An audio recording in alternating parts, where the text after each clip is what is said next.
আমার ছেলে স্বর্গের সিঁড়িতে উঠতে চাইছে। আসুন আসুন ডাক্তার বাবু, আমি আপনার জন্য অপেক্ষা করছিলাম। এই দাদা শরীরটা না কদিন একদম ভালো লাগছে না। জানি, আমার মনে হয় কি জানেন, ওকে কিছুদিন ওই নার্সিং হোমে ভর্তি করে। না না না ডাক্তার বাবু না, আমি আমি আমি নিজের হাতে দাদার সেবা যত্ন করি। সেই সেই সেবা যত্ন কি নার্সিং হোমে পাওয়া যায়? কিন্তু কিন্তু আমার মনে হচ্ছে যে উনি এই বাড়িতে থেকে এখনো পর্যন্ত গোপনে ড্রাগের ওষুধ আর ইনজেকশন দিয়ে আমরা তো ওকে 24 ঘন্টায় তালা বন্ধ করবো। তবু আমি আমি দু হাতে ওর কোমরে টাটকা ইনজেকশনের দাগ দেখতে পেয়েছি। তাহলে মনে হয় কোনো চাকর বাকরকে দিয়ে ওই ইঞ্জেকশন নিয়ে যাচ্ছেন। না না না না না না, চাকর বাকর নয়, চাকর বাকর নয়, চাকর বাকর নয়। ও পাকা হাতে এই ইনজেকশন গুলো দেওয়া হচ্ছে। আর হয়তো কোনো ডাক্তার কিংবা কিংবা ডাক্তারের প্রাথমিক জ্ঞানটা আছে এমন কেউ। আপনি তাহলে আমাকে ইঙ্গিত করে কথাটা বলতে চাইছেন? আপনি বুদ্ধিমান মানুষ, আর কিছুদিন আপনি ওই ডাক্তারিটাও পড়েছিলেন, তাই যা বুঝার বুঝে নিন। ওই কালিদা,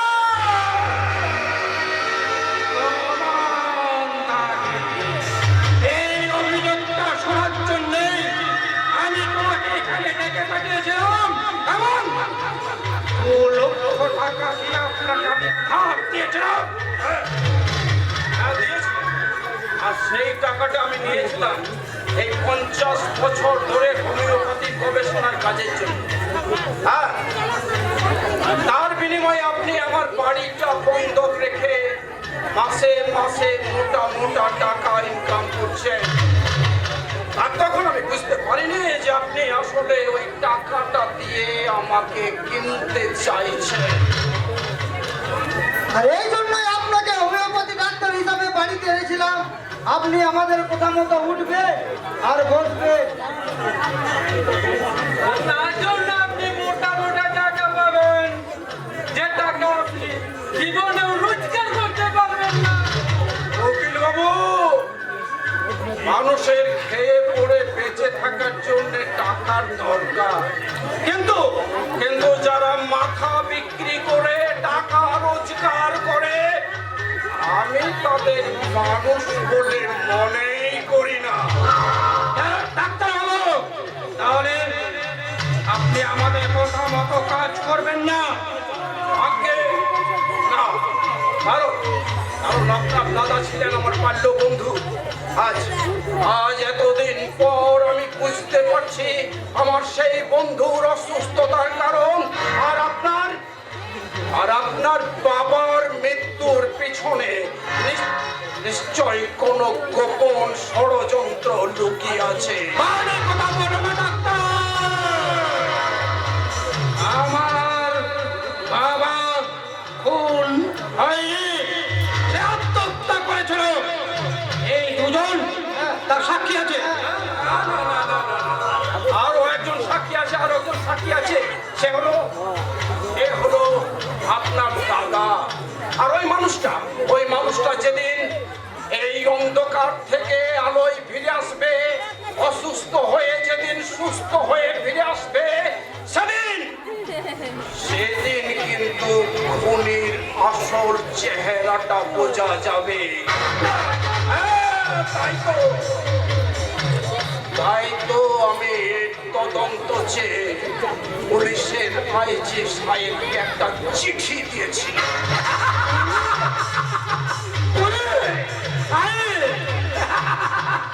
আমরা টাকা চলে পুলিশ আইন প্রশাসনকে কিনে রেখেছি।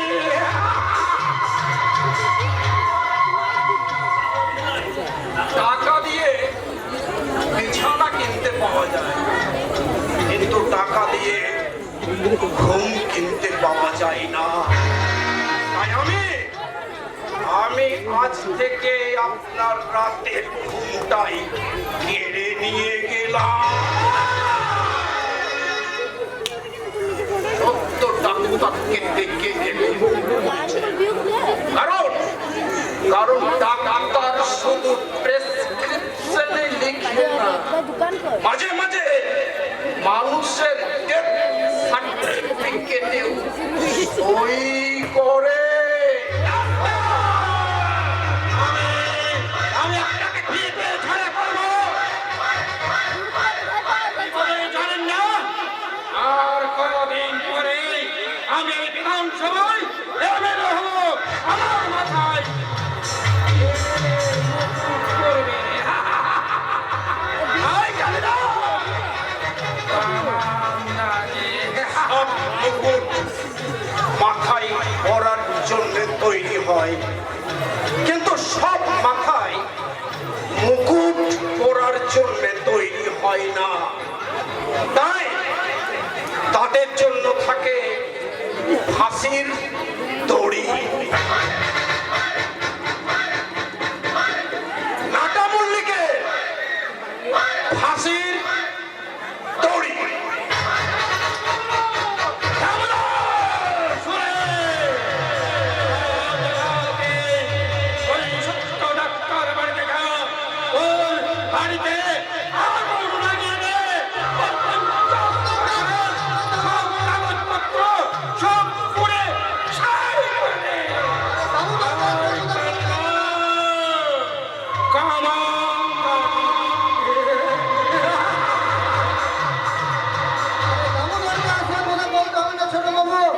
আমি বাইরেটা দেখছি, তুমি ঘরের বউটাকে সামলা।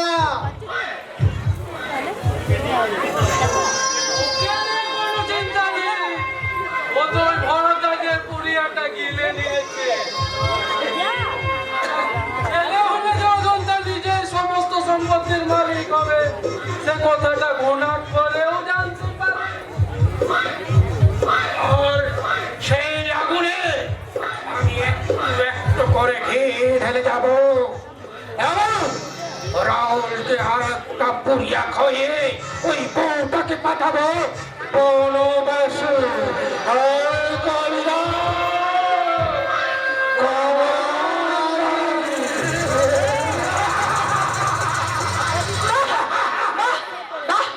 চমৎকার! আপনি শ্বশুর না মহিষাসুর? বলুন তো কাকা বাবু।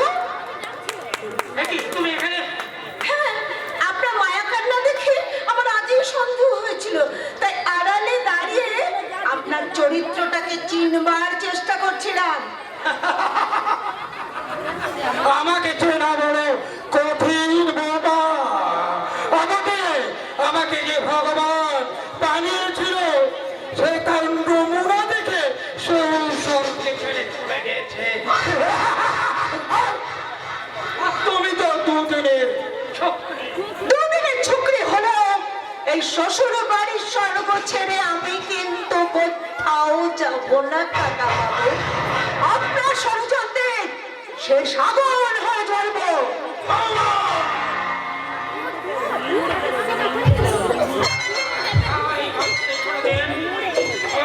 জানাই না বৌমা, এই পঞ্চায়েত বাড়ির 6 বছর আগে আমি 100 সাল চন্ডাল হয়ে বেরিয়েছি। তাই আমার একটা কথাই তোমার এই স্মৃতিটা রাখতে হবে। এই কালিদা তাহলে আপনিও শুনে রাখুন কাকা বাবু, আমি আমার সিঁদুরের শপথ নিয়ে বলছি, আপনার শয়তানের কারখানায় যত ঘি আছে সব আমার সর্বনাশের আগুনে ঢালতে থাকুন। আমিও আপনার শরীরের ঘানি থেকে সব তেল নিংড়ে নেব। তবেই আমার নাম অজন্তা।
ধাদিনা নাতিনা ভোরের দরজা হাট নাতিনা ধাদিনা শুনছি নতুন শতাব্দীটার গান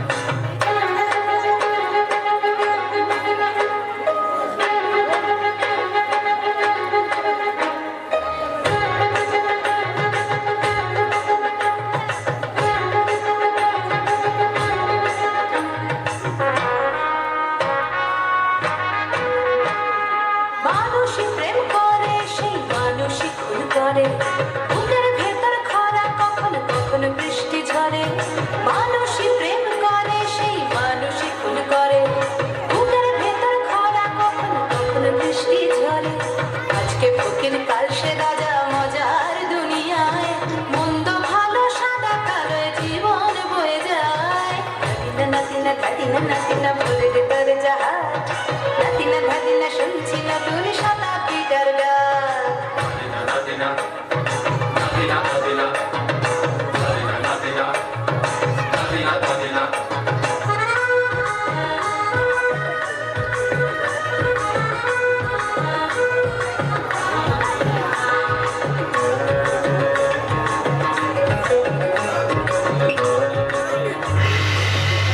রাজাদা, No, no more dance and song. না রাজাদা, আমাকে এভাবে বন্ধ করে দিও না। সামনের সপ্তাহে আমার কলেজে অ্যানুয়াল ফাংশন, আমাকে একটু প্র্যাকটিস করতে দাও। না না না না, অনেক প্র্যাকটিস হয়েছে। এবার কিছু খেয়ে নেবে, চলো। না খেলে এত পরিশ্রম করবে কি করে ম্যাম সাহেব? না না না, আমি কিন্তু কিছুতেই খাবো না। আর কি বললে? না খেলে এত পরিশ্রম করবে কি করে ম্যাম সাহেব? মেম সাহেব, তোমাকে আমি কতবার বারণ করেছি রাজাদা যে তুমি আমাকে মেম সাহেব বলে ডাকবে না, আমার নাম ধরে ডাকবে, সব তুমি বলবে। পাগল নাকি? চাকর কি কখনো তার মালিকের নাম ধরে রাখতে পারে? রাজাদা, কি বলছো তুমি রাজাদা? বাবা আমাদের 3 ভাই বোনের চেয়ে তোমাকে খুব আলাদা করে দেখেন। তবু এটা তো সত্যি, বাবু একদিন আমাকে রাস্তা থেকে তুলে এনে এই বাড়িতে আশ্রয় দিয়েছিলেন।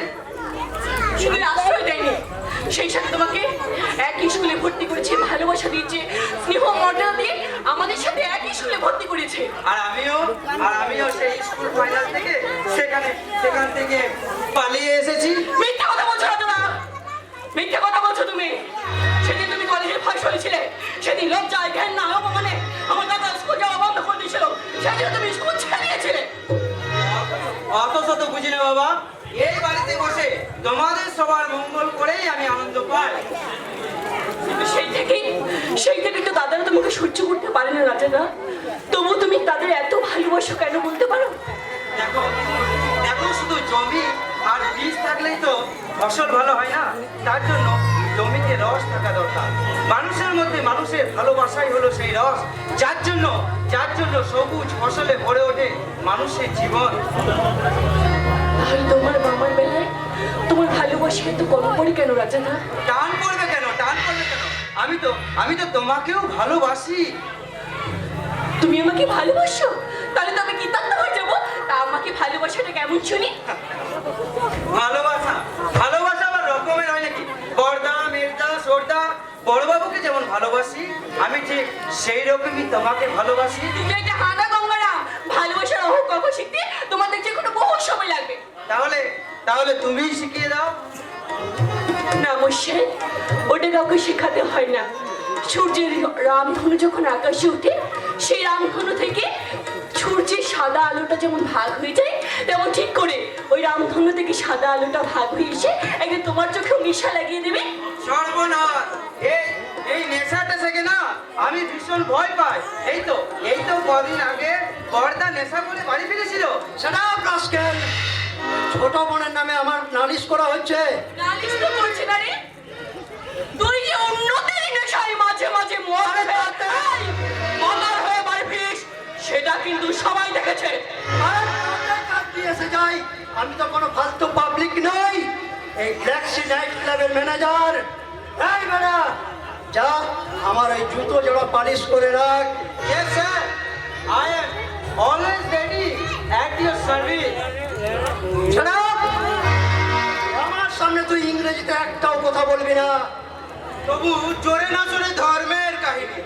ওই বেটা যে আমাদের সঙ্গে ক্লাস 10 পর্যন্ত পড়েছিল, কোথায় কোথায় আবার ইংরেজি বলে, সেটাই মনে করিয়ে দিচ্ছে দাদা। এই যে বলো ছোট সাহেব, দুটো ইংরেজি বললেই কি ভদ্রলোকের জাতে ওঠা যায়? তার জন্য যে আমাকে অনেক পর্যাপ্তি শিখতে হবে। ফাজলামি বন্ধ করে দোকান থেকে আমার জন্য এক প্যাকেট ক্লাসিক সিগারেট নিয়ে আয়। জো হুকুম যাবো না।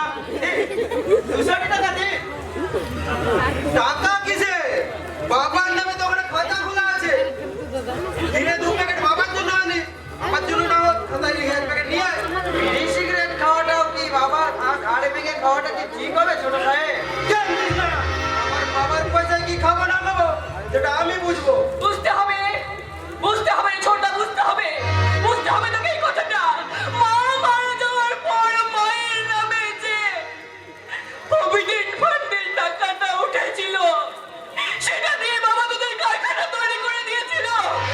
বটা তুই কি ভুলে গেছিস? তোর ওই হোটেল করার জন্য বাবা নিজের ধামের জমিটা তোর নামে লিখে দিয়েছে। বেশ করেছি। ওই সন্তানের জন্ম দিলে তার ভরণ পোষণের দায়িত্বটা তার বাবা মাকেই নিতে হয়। সে ঠিক আছে, কিন্তু কিন্তু বাবার পয়সায় কেনা সিগারেটে একটু সাবধানে আগুন দিও ছোট সাহেব, যেন যেন নিজের মুখটা পুড়ে হনুমানের জাতে উঠতে না হয়। শুনলে দাদা, শুনলে হারামজাদা কথা শুনলে? আরে আমার না মাথায় উঠেছে। না এসব আর চলবে না। ওই বাবাকে গিয়ে বলতে হবে কচু গাছ ছাই গাদাতেই মানায়, তাকে ওই গোলাপ বাগানে তুলতে নেই। ওসব কথা বলতে হলে না মাজার চোট চাই, বুঝলে? মাজার চোট চাই। তুমি আর ঠাকুর মতো বাবার সামনে কেঁচো হয়ে বসে থাকো, আর সেই জন্য তো ওই ছোট লোকটা তোমাদের এইভাবে অপমান করবার সাহস পায়। বৌদি গো, কিন্তু একটা কথা দিয়ে তুমি ভুলে গেছো বৌদি। ওই ছোট লোকটাকে বাবা এই 3 ভাই বোনের চেয়ে কখনো আলাদা করে রাখে না। তাই বলে ওদের কথা মতন আমি ওই ছেলেটাকে আমরা সবাই মিলে ভাই বোনে বুকে আপন করে টেনে নিতে পারবো না ঠাকুরজি। কি করে পারবে গো বৌদি? যার যতটুকু সঞ্চয় সে তো ততটুকুই খরচা করবে। 5 মোয়া চালের পরমান্ন দিয়ে কি গ্রাম শুদ্ধ লোককে খাওয়ানো যায় বৌদি? শোনো ঠাকুরজি, আমাকে জ্ঞান দিও না ভাই, আমাকে জ্ঞান দিও না। আমি কত বড় বংশের মেয়ে জানো তো? হাই হুল জুতো পায়ে দিয়ে আমার হাঁটা শিখেছি আমি। বৌদি, হাই হিল জুতো পায়ে দিয়ে হাঁটা শিখলেও হাই হ্যালো বললেও কখনো বড় হওয়া যায় না গো বৌদি। একটা কথা তুমি ভালো করে মনে রেখো বৌদি, আগুন জ্বালাতে গেলে কিন্তু শুকনো কাঠই লাগে, আর ভিজে কাঠে আগুন জ্বালাতে গেলে নাকের জলে চোখের জলে এক হতে হয়। মুখ সামনে বলে আমাকে সত্য মেয়ে। ভুলে যাস না, আমরা তোর গুরুজন। ও, তোমরা আমার গুরুজন তাই না? আমি তো সেই গুরুজনদের সামনে একটা মাত্র আয়না ধরে তুলে রেখেছি। সেই আয়নায় যদি তোমরা তোমাদের মুখগুলোকে কালো দেখো, তাতে তো আমার কিছু করার নেই। শুনে তো আমাদের সবার কালো মুখ, আর ওনার সেটা করে ভালো মুখ।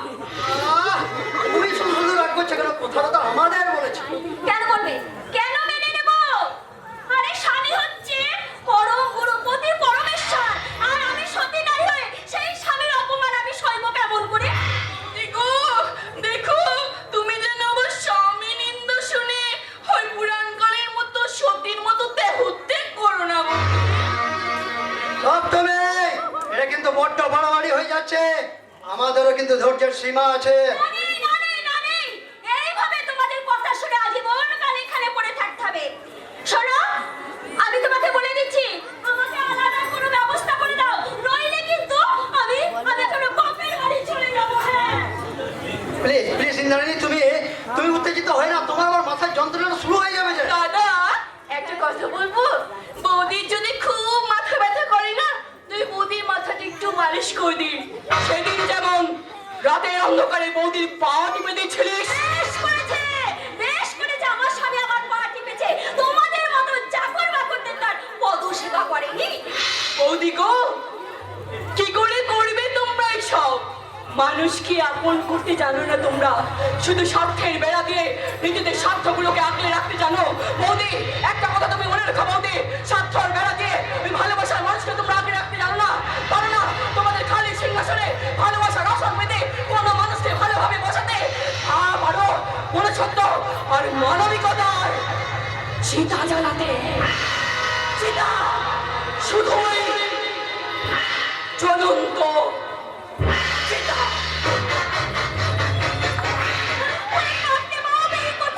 এসব কথা শুনে না আমার মাথার যন্ত্রণা শুরু হয়ে গেল।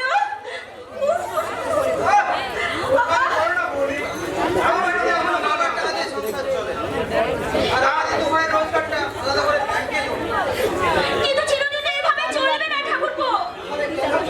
বলে শোনো, বাবার সমস্ত সম্পত্তি দিয়ে ওই ঠাকুরপোর একটা কারখানা তৈরি করিস। খালি জমিটা পর্যন্ত তোমার নামে লিখে দিয়েছে। আর ওই যে কি ক্যান্সার না কি সব ব্যবসা করে দেবো বলেছে ওই বাড়িটা বন্ধক দিয়ে। শোনো, এবার ঠাকুরদের বিয়ে দিতে এলে না তোমাদের সবার কাছে হাত পাতবে বাবা। ঠিক আছে বৌদি, তার আগেই নিজেরা বাড়ি করে কেটে পড়তে হবে। কিন্তু এখন এত টাকা তো আমার কাছে নেই। আর নানি, না থাকলে আমার মতো বড় বংশের মেয়েকে বিয়ে করেছিলে কেন? কিসের জন্য? শোনো, আমি তোমাকে কষ্ট জানিয়ে দিচ্ছি। উফ, এইসব কথা শুনে না, একদম কথা শুনে আমার মাথা যন্ত্রণা শুরু হয়ে গেল। না না না না না না না, বাড়িতে বিনা পয়সার ডাক্তার থাকতে কোন রোগ ব্যাধি তোমাকে পাগল করতে পারবে না। বাবা, এসো, এই ওষুধটা নিয়ে নাও।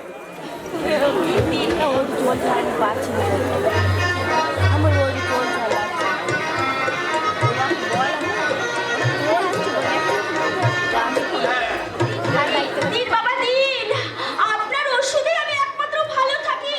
আর জানেন বাবা, আমি বাপের বাড়িতে না কত বড় বড় ডাক্তার দেখেছি, কিন্তু কাজের কাজ কিছুই হলো না, কিছুই কি হলো করে না। হবে? তুমি যে আমাকে ভীষণ ভক্তি করো বৌমা, আর সেই ভক্তির জন্যই এই ওষুধটা কাজ করে। হ্যাঁ বাবা, আমি যে বড় বংশের মেয়ে। আরে স্বামী, শ্বশুর, দেওর, ননদের সেবা করার মতো নিয়ে তো আমি এই বাড়িতে এসেছি। বাবা, আপনার আশীর্বাদ পেলে না আমি খুব ভালো করে আমি আমার নারী ধর্ম পালন করে যাব। পবিত্র নারী ধর্ম। বাবা, ভরতাজ বড়চাঁদের বাড়ির বাঁধা ডাক্তার হয়েছো। না রে, আমি ওইখানকার সমস্ত সম্পর্ক শেষ করে দিয়ে আমি চলে এসেছি। এ কি বলছো বাবা? হ্যাঁ, ঠিকই বলছি। জানিস, ওই ভরদ্বাজ না নিজের হাতে ইনজেকশন দিয়ে তার দাদাকে অসুস্থ করে রেখেছে। নিশ্চয়ই এর পেছনে কোনো গভীর ষড়যন্ত্র আছে। তাতে তোমার কি? তুমি চিকিৎসা করবে, তার বদলে মোটা টাকা নিয়ে বাড়ি ফিরবে। আমি দোকানদার নই, আমি ডাক্তার। আর আমি যাদের চিকিৎসা করি তারা কেউ খদ্দের নয়, তারা রোগী। এরপর এই ঘটনার পর যদি আমার সঙ্গে হোটেল ব্যবসা পার্টনার হতে না চাই, তাহলে আমরা যে পথের ভিখারি হয়ে যাব বাবা। ওই হোটেলের নামে ওরা এক টুকরো মাংস পিণ্ড আমাদের সামনে দাঁড় করিয়ে দিয়েছে। আর ওই আদর্শ আর বিবেকের হাত দুটোকে মাটিতে নামিয়ে দিয়ে চার পায়ে হেঁটে চলেছিস ওই মাংস পিণ্ডের দিকে। কিন্তু মনে রাখিস, আমি কিন্তু বিবেক আর আদর্শের কাছে কোনোদিন মাথা নত করব না। বাবা, আজকের যুগে তোমার ওই বিবেক আর মূল্যবোধের দাম নেই। নতুন যুগ এখন। ওই কম্পিউটারের হাত ধরে কোন বনেগা ক্রোড়পতি নেশায় মাতাল। বড় বাবু, এই দেখুন, আমেরিকা থেকে আপনার একটা চিঠি এসেছে। চিঠি? দেখি দেখি দেখি।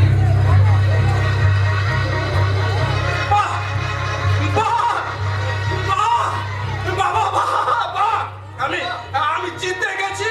বাবা! আমি জিতে গেছি। বাবা! ওরে ওরে ওরে, আমেরিকার কাছে আমি যে চিঠিটা পাঠিয়েছিলাম না, ও দেশের ডাক্তারের কাছে ক্যান্সারের গবেষণার জন্য, ওরা না সেটাতে পাস করেছে। এ কি বলছো বাবা?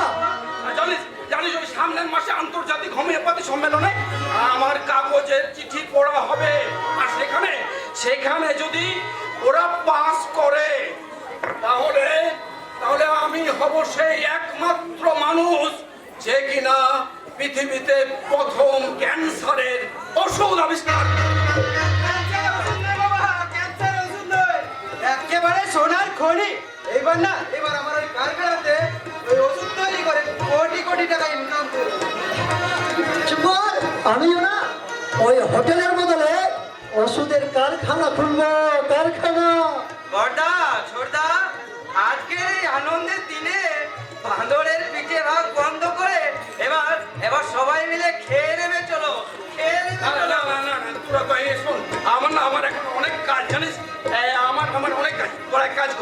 তোরা খেয়ে নে, তোরা খেয়ে নে, আর আমি পরে যাবো। জীবনে তোমাকে ছাড়া একটা দিনও খাইনি আর খাবো না।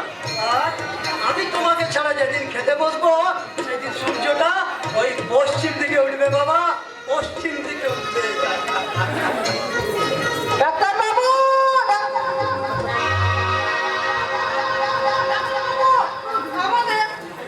আমাদের চেম্বারে তারা যেন আগুন লাগিয়ে দিয়েছে কি বলছিস? কি বলছিস? এ তুই কি বলছিস? ওই চেম্বারে তারা যেন আগুন লাগিয়ে দিয়েছে। না না না, এ কি করে হতে পারে? এই জীবনে এ কি করে হতে পারে? ওই চেম্বারে যে আমার সমস্ত গবেষণার কাগজপত্র ছিল, সেগুলো বাঁচানোর অনেক চেষ্টা করেছিলাম ডাক্তারবাবু, হ্যাঁ। কিন্তু কিছুতেই পারি না। কি কি হয়েছে বলতো? কাগজপত্র কি হয়েছে সেগুলো? সেগুলো পুরো ছাই। না না না, এ হতে পারে না, এ হতে পারে না। ওই ওই ওই ওই চেম্বারে যে আমার গবেষণার কাগজ ছিল জীবন, ওই চেম্বারে যে আমার গবেষণার কাগজ ছিল, আমার কি হবে? আমার সমস্ত কাগজ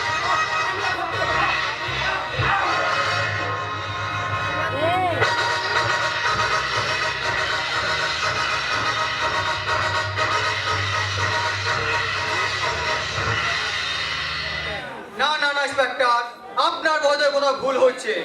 কোনো আগুনের সঙ্গে আমাদের কোনো সম্পর্কই নেই। সেটা আমি বুঝবো। আপনি শুধু বলুন ডাক্তারবাবুর চেম্বারে আগুন লাগার দিন আপনাদের ম্যানেজার বাবু কোথায় ছিলেন? সে কথার জবাব দিতে আমি বাধ্য নই অফিসার। দিলে ভালো করতে, কারণ সোজা আঙুলে ঘি না উঠলে সেটাকে কিভাবে পাকাতে হয় সেটা আমি ভালো করে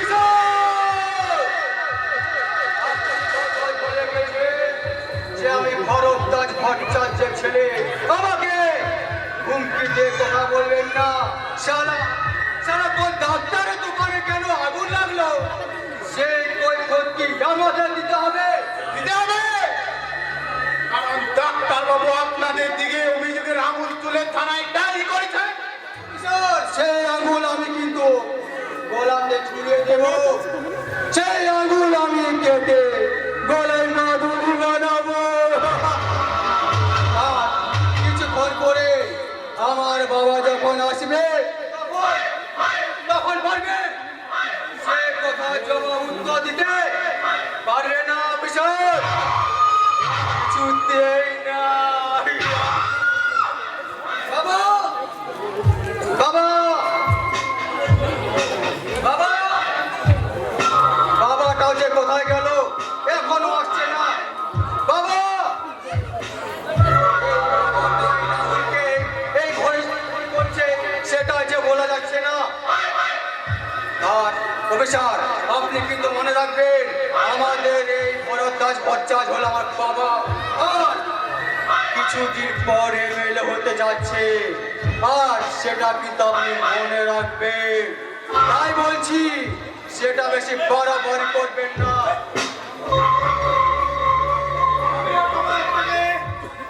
বাবা, আমার তলে বলছেন ইন্সপেক্টর, এই সত্য ডাক্তারের মতন সৎ ব্যক্তি, তার এত বড় অত্যাচার হলো, এখনো সেই শয়তানটা এখনো ধরা পড়লো না কেন? তাকে আমি একদিন ঠিক সেই জানাটার মুখোশ খুলে দেব। আর সেই জানোয়ারটা মানে সে কত বড় শয়তান। এই কালেন্দার কাজে আমি আমার দামোদর বাবুর সঙ্গে কথা বলতে চাই। দামোদর এখন বাড়িতে নেই, সে ধান কাটার সময়